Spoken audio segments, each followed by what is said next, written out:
மக்களின் மனதில் நிற்பவர் யார்? மாபெரும் வீரர் மானம் காப்போர் சரித்திரம் தனிலே நிற்கின்றார்.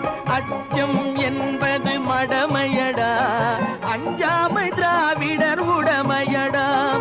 ஆறிலும் சாவு, நூறிலும் சாவு, தாயகம் காப்பது கடமையடா, தாயகம் காப்பது கடமையடா. அச்சம் என்பது மடமையடா, அஞ்சாமை திராவிடர் உடமையடா.